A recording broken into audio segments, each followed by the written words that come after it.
Good day, I'm Q from Golden Circle Games, and today I'm going to talk about some Precon upgrades for the Party Time deck. This deck is pretty powerful out of the box, but we hope with these few upgrades it will be even better. When asked about her past, Nalia is a bit hesitant. She comes from a wealthy landowning family headed by Lord Dionysus. And while she speaks of her relatives with affection, the fact of her upbringing seems to embarrass her at the same time. Nalia clearly identifies with the poorer classes, but also looks upon them with the eyes of the privileged. She's been educated and taught the magical arts, as per her dead mother's wishes, but Nalia states that her years of sneaking out of the castle have taught her the other side of life as well. She still has much to learn about life beyond her caste, however, and she knows it. And she is sure adventuring is the answer. This Precon upgrade should be roughly $80 or €41. Nalia Denise is a 1 and Orzhov 3/3 human rogue, and any time with her on the battlefield we can look at the top card of our library. We may cast cleric, rogue, warrior and wizard spells from the top of our library. At the beginning of combat on our turn, if we have a full party, our creatures get a +1 counter and they gain death touch until the end of turn. So we really want to lean into the party mechanic with this deck and get value from having a party out and from 1/1 counters and lots of creatures, and as such we've made edits to reflect our path. So let's have a look at the stats with this deck. This Precon comes with 8 ramp cards, 21 card advantage cards, 1 evasion giver, 11 evasive creatures, 8 interaction cards, 4 board wipes, 8 protection cards, 2 graveyard hate cards, 5 retrieval or graveyard retrieval cards, and 43 synergy cards. So this is quite a high synergistic deck out of the box.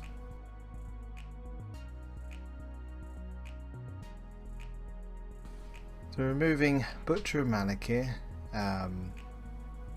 It's not a particularly fun card in Commander, and we're not playing a sacrifice deck, so we're just going to remove that to add in a bit more value or synergy with our actual gameplay. Calculating Lich, although it has menace, and whenever our creatures attack one of our opponents, that player loses 1 life. It's 6 mana, pretty expensive to play. Same with Pontiff of Blight. If we had a lot more mana, Pontiff of Blight and Calculating Lich would be really powerful in this deck, but we don't really have, we're not a big mana deck, so we want to play low to the ground, low mana creatures out so that we can get some value out of them and strike with them as quickly as possible. We are going to change out Valiant Changeling, which although it has double strike, it's a 3/3 for 7 mana. Really not a fantastic card for this deck. Zulaport Cutthroat, we're not in a sacrifice synergy, so we can take that out without too much of a loss for the deck. Priest of the Ancient Law is okay, but there is a better, more evasive creature that I've added to the deck in exchange for this that does exactly the same thing. Multicast Baldric, equipped creature has lifelink. If you control a cleric, it's okay. I think there are better things we can put in the deck that make all our creatures get an effect rather than just a single creature, so I've taken that out. Magus of the Balance is just not a fun card. It's 2 mana. We've got to wait until we get to our turn, so we've got to trust that it's not going to get removed, and then we tap it to do one of the most unfun things we can do in Magic, which is get players to sacrifice lands and discard cards and sacrifice creatures the same way. There are better things we can play. Irregular Cohorts, it does come in with an additional creature, but we have some more value stuff to put in the deck to get benefit out of having lots of creatures on the field or having creatures enter the battlefield. High Priest of Penance is a card that destroys a target non-land permanent, but it has to be dealt damage, and it's more likely that's going to get removed before that ever happens anyway. So I've taken that out. And then Folk Hero is it's card advantage in the sense that whenever you cast a spell that shares a creature type with that creature, but we don't have all that many rogues in the deck, and our commander's going to be the rogues. I think this is more for the other commander in the deck, and we're not going to be playing him as the commander, so we've taken this out because it doesn't really meet with that synergy.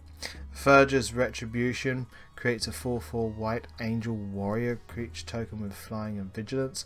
Great. Tap it to destroy a target creature with power less than the creature's power. Okay. Angels you control gain double strike. Yeah, great. I mean, it's a good card, but it's not really. It's for an angel deck. It's not really for this deck in particular. If it said warriors you control gain double strike until the end of turn, maybe I'd be more inclined to keep it in. And then finally we're going to remove 3 swamps, as we've had a bit of a change around in the colours of the deck. Orzhov Basilica, which is a bounce land, and I bloody hate bounce lands. Mirrored Landscape comes in tapped. You pay 2 to go and get 2 lands at the same time. Nah, not great this deck. It's very slow, and I just want to get rid of it and put something a bit quicker in.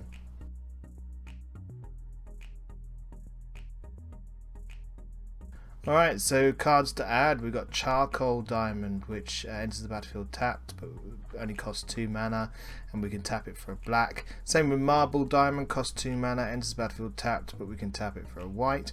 Star Compass enters the battlefield tapped, tap it, add a mana of any colour that our basic lands could produce, and we've got plenty of those in the deck. And then we have Mindstone, which taps to add a colourless, and we can sacrifice it to draw a card. Anguished Unmaking, which exiles a non-land permanent, and we lose 3 life. And then Fiend of the Shadows, which goes in place of the Butcher of Malakir. It has flying, so nice evasion. When it deals combat damage to a player, that player exiles a card from their hand, and then you may play that card for as long as it remains exiled. And we can sacrifice a human, which we've got a few humans in the deck, to regenerate Fiend of the Shadows. And then we've got Inspiring Overseer, which goes in place of the Priest of the Ancient Law. And when it enters the battlefield, you gain 1 life and draw a card, but it additionally has flying, which makes it slightly better than the Priest. Mangara the Diplomat has lifelink. Whenever an opponent attacks with creatures, if 2 or more of those creatures are attacking you or planeswalkers you control, draw a card. Whenever an opponent casts a second spell each turn, draw a card. Felidar Retreat has landfall. Whenever a land enters the battlefield under your control, you can create a 2/2 white cat beast creature token, or you can put a 1/1 counter on each creature you control, which is probably what we're going to do here, and those creatures gain vigilance until the end of turn. Then we have Cathar's Crusade, which is fantastic for this deck. Whenever a creature enters the battlefield under your control, put a 1/1 counter on each creature you control. Very, very powerful for this deck. We've got 36 creatures, I think. Just amazing value for this deck. Sigarda's Summons, whenever it says creatures you control with +1/+1 counters on them have base power and toughness 4/4, have flying, and are angels in addition to their other types. So it gives all our creatures flying, gives a bit more evasion to the deck. Brilliant for this deck. Farewell says choose 1 or more, exile all artifacts, all creatures, all enchantments, and all graveyards. Pretty good for graveyards, graveyard hate, and getting rid of the heavy enchantment decks that seem to be around at the moment. Then we have authority of the consoles. Creatures your opponents control enter the battlefield tapped. Whenever a creature enters the battlefield under an opponent's control, you gain 1 life. There's lots of haste creature decks out there at the moment. Also, gaining life is always good when other people play creatures. Then we have exotic orchard. Add 1 mana of any colour that land an opponent could produce. Shine Shadow Snarl, which enters the battlefield tapped. Unless we really reveal a plains or a swamp card from our hand, and it taps for Orzhov. And then finally we have Homeward Path, which taps to add a colourless, but it also taps to make sure that each player gains control of all creatures he or she owns. And then we've got Fabled Passage, which we can sacrifice such a library for a basic land card, put it onto the battlefield tapped, then shuffle our library, and if we control 4 or more lands, we untap that land. And then looking at our stats after we've made those changes, our ramps are up 2 by 10. Card advantage is slightly down. Evasion gives us up, so we can get a bit more damage in. Evasive creatures are up by 2. Interaction is up by 2. Board wipes stay the same. Protection goes down a little bit. Graveyard hate goes up by 1. Retrieval stays the same, and synergy cards stay the same.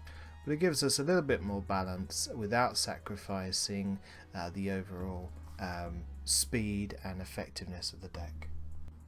So thank you so much for watching our video. The deck list is in the description below. Please like, subscribe, comment should you enjoy our content. And if you want to have a look at our deck lists on Moxfield, please find the link below.